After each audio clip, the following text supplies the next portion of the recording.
ইএসআইচি সুবিধাৰ পৰা বৰ্তমানেও বঞ্চিত ৰাজ্যৰ লাখ লাখ শ্ৰমিক কৰ্মচাৰী মালিক পক্ষৰ শোষণৰ বাবে বহু কৰ্মচাৰীয়ে লাভ নকৰে ইএসআইচিৰ সুবিধা নিয়ম ভংগ কৰা কল কাৰখানা কোম্পানীৰ বিৰুদ্ধে লোৱা হ'ব ব্যৱস্থা তেনে মালিক পক্ষক নাকি লগাবলৈ গঠন কৰা হ'ব টাস্ক ফোৰ্স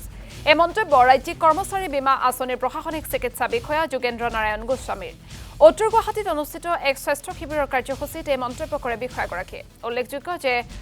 অক্ষয় পাত্ৰ ফাউণ্ডেশ্যনৰ কৰ্মচাৰীসকলৰ বাবে আয়োজন কৰা হৈছিল স্বাস্থ্য শিবিৰ এই স্বাস্থ্য শিবিৰত বিনামূলীয়াকৈ চকু পৰীক্ষা কৰা হয়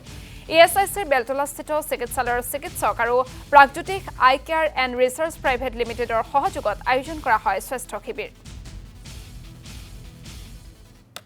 আৰু আজি আমি অক্ষয় পাত্ৰ ফাউণ্ডেশ্যনত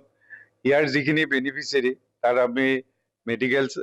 মেডিকেল এণ্ড হেল্থ চেকআপ আৰু আই চেকআপৰ কাৰণে আমি আহিছো আৰু এই চেকতে মই সমুত এতিয়ালৈকে আমাৰ 4 লাখ অলমোষ্ট 4 লাখ হৈছে আৰু বেনিফিচিয়াৰী হ'ব 4 × 4 16 লাখ কিন্তু অসমত যিটো হাৰত আজি ইণ্ডাষ্ট্ৰী বা চবছ এণ্ড এষ্টাব্লিছমেণ্ট হৈছে গতিকে ইয়াতকে বহুত গুণে বেছি হ'ব লাগে গতিকে বহুতে হয়তো ইগনোৰেন্সৰ কাৰণে কৰা নাই বা বহুতে ইচ্ছা কৰি কৰা নাই যে ইএসআইচি মেডিকেল কলেজত আৰু এই মেডিকেল কলেজ সম্ভৱ হৈছে মাননীয় মুখ্যমন্ত্ৰী ডাঙৰীয়াৰ সুপ্ৰচেষ্টাত গতিকে এই মেডিকেল কলেজত কি হ'ব আমাৰ অসমীয়া ল'ৰা ছোৱালীটো পাবই আমাৰ ইএসআই কাৰ্ড হোল্ডাৰ আইপি হোল্ডাৰৰ ল'ৰা ছোৱালীও তাত চিট পাব গতিকে এই সুবিধাটো চবে ল'ব লাগে আৰু আজি